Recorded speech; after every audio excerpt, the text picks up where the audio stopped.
ओम या देवी सर्वभूतेषु स्मृति रूपेण संस्थिता नमस्तस्यै नमस्तस्यै नमस्तस्यै नमस्ते। नमो नमः। सद्गुरुदेव भगवान। आज के इस संत संसद के आयोजक संजय जी हमारे बीच में, आपको बहुत बहुत साधुवाद, बहुत बधाई, बहुत शुभकामनाएं।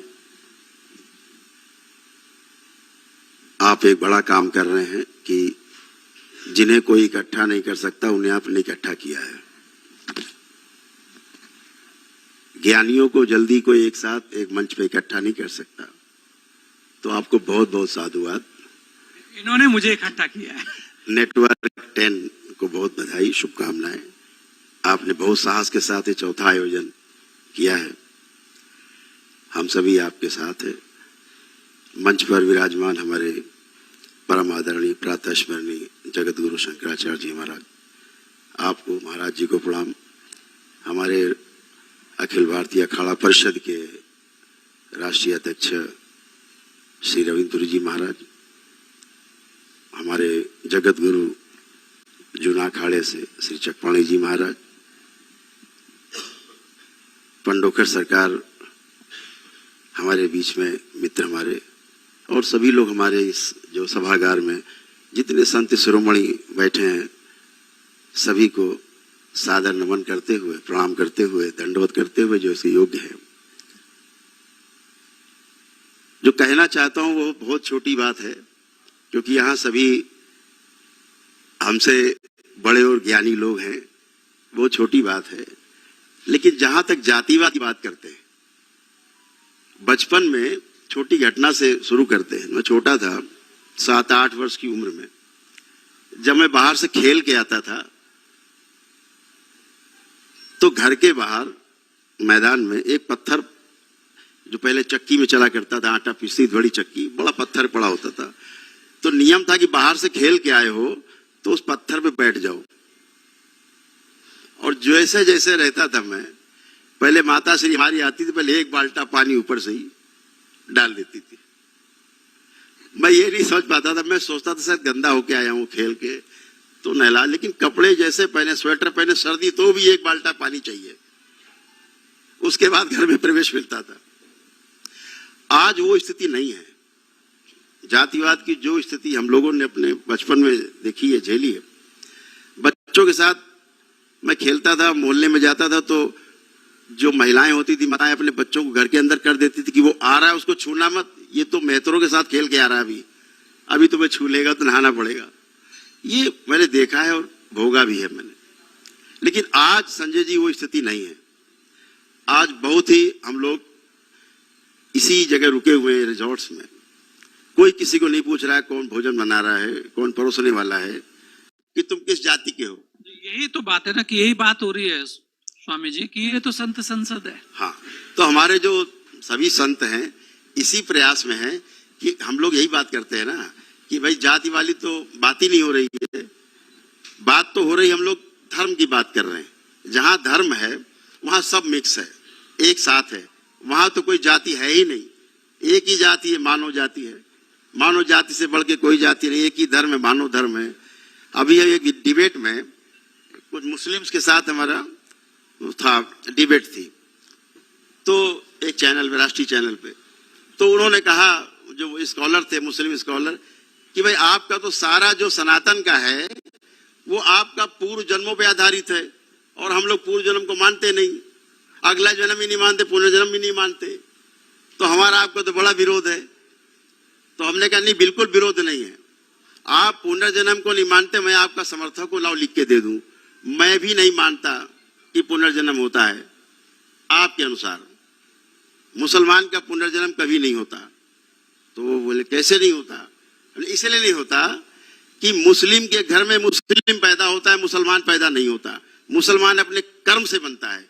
मुसल्लम ईमान जिसको आए, जिसको ईश्वर 100% विश्वास हो गया हो, अपने पर विश्वास हो गया हो, वह व्यक्ति मुसलमान है। और जो मुसलमान हो गया मतलब जैसे हमारे यहाँ समाधि प्राप्त लोग, ऐसे ऐसे आपको भी सब में दिखने लग जाओ, सब आप में दिखने लग जाए, समाधि प्राप्त हो गई, उसको मुसलमान माना गया, उसका पुनर्जन्म नहीं होता। आप बिल्कुल सही कह रहे हैं, हमारे यहाँ उसका पुनर्जन्म नहीं होता जो समाधि प्राप्त लोग हैं, इनलाइटेंड हैं। तो आपकी बात हम में कोई अंतर नहीं है, लेकिन आप कहें कि मुस्लिम क्या मुसलमान पैदा होता है, तो बिल्कुल पैदा नहीं हो सकता, वो कर्म से पैदा होगा। जैसे हम कहें कि शुद्ध चारों वर्ण हैं, कि 4 वर्ण अपने माता पिता से पैदा होते हैं, लेकिन अगर ब्राह्मण पैदा होगा तो गुरु के वाणी से पैदा होगा, उसकी कृपा से पैदा होगा। जाति माता पिता से कभी ब्राह्मण पैदा नहीं हो सकता। तो जातियां जो है, ब्राह्मण हो, क्षत्रिय हो, वैश्य हो, शूद्र हो, चारों वर्ण के लोग अपने माता पिता के पेट से ही पैदा होते हैं। लेकिन अब ब्राह्मण में और फिर पंडित में फिर भेद है, फिर क्षत्रिय में और ठाकुर सब में भेद है। कर्म के कारण हमारी जातियां बनी, वहां कोई ऊंचा नीचा था ही नहीं। एक दूसरे के सहयोग से जो एक दूसरे का अस्तित्व सह अस्तित्व था, उसको जानते हुए जातियां बनी। आज उनका राजनीतिकरण किया गया, उन जातियों का छोटा बड़ा करके उनको बांटा गया, बांट करके फिर उनका अपने अपने अनुसार लाभ लिया गया। तो आज ये समझदार, आज का जो युवक है संजय जी बहुत समझदार है, केवल जाति का लाभ लेता है अपनी नौकरी में, अपने व्यवसाय में। उसके बाद मेरा ऐसा मानना है कि कोई भी जाति भेद को मानता नहीं है। ये मैंने बहुत नजदीक से देखा है, और हमने तो अपने ही समाज में आके देखा, संत समाज में, कि यहाँ तो जाति का कोई मतलब नहीं। कुछ लोग हैं, लेकिन मुझे लगता है कि ठीक है, आज नहीं तो कल जिस गद्दी पर बैठे हैं, वहां निश्चित रूप से ये कहना चाहूंगा, इस संसार के अंदर, हमारे भारत देश में कहा जाए संसार ये पूरा है, भारत देश पूरा संसार ही है। 2 चीजें रही देश में, एक धर्म गद्दी, दूसरी राजगद्दी, और दोनों एक दूसरे की पूरक रही हैं। धर्म गद्दी के संदेश राजगद्दी पूरे समाज में फैलाती थी। समाज में जो गंदगी थी उसको नष्ट करने के लिए, उसको दिशा देने के लिए हमारी जो धर्म गद्दी थी वो दिशा देती थी, मूल मंत्र देती थी, नीति तय करती थी, राजा उसका पालन करता था। यही चला आ रहा है। आज भी मैंने देखा, ऐसा नहीं है, आज भी जो धर्म गद्दियां हैं कई जगह प्रभावी हैं, लेकिन 90% मैं कहना चाहूंगा हमारी धर्म गद्दियों का जो अधिकार था, धर्म गद्दियों का जो नियंत्रण था राजगद्दी पे, वो टूट चुका है, चाटुकारिता में बदल चुका है, पूरी चाटुकारिता में चले गए हैं। कोई भी नीतिगत बात करने का साहस नहीं है। अगर ये धर्म गद्दी साहस कर ले, नीति की बात कर ले, धर्म की बात कर ले, एकजुट होकर बात कर ले, तो निश्चित रूप से जो राजगद्दी है वो उसको मानने को तैयार होगी, बाध्य होगी, क्योंकि जनमानस में संतों का सम्मान है। लेकिन आज अपनी बात कोई कहने को तैयार नहीं है। ये बहुत कड़वी बात है।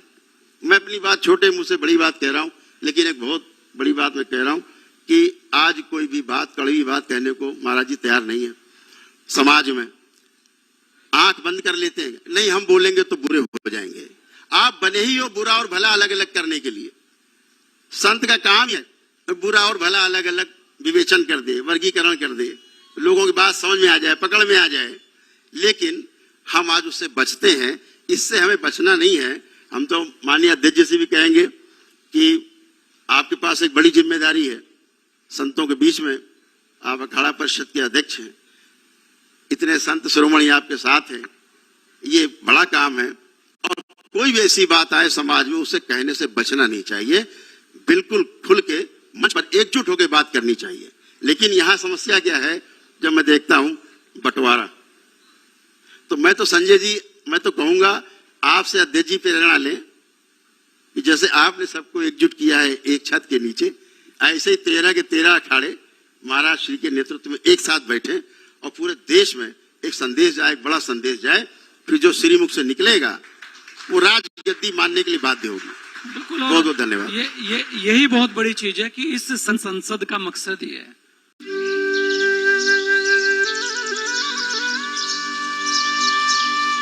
बोलिए सदगुरुदेव भगवान की, गुरु माता की, भगवान भोलेनाथ की, माता कामाख्या की, सभी संतों की, गौ माता की, बोलिए सच्चे दरबार की।